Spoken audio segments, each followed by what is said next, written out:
哇，洪哥，你们店这么多房子，你们是不是业绩不好，房子都卖不出去啊？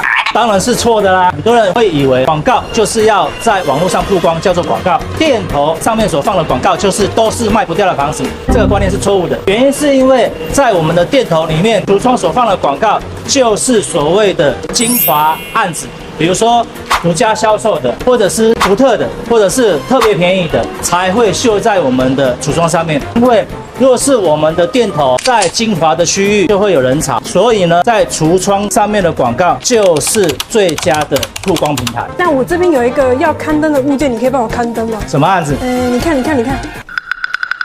这是个房子嘛？对啊，很秀的房子，你可以帮我贴在广告墙上。好，那就是我们独家销售呢，帮你卖掉，使命必达。那你要跟我分润哦。我一定跟你分，全部给你也没关系。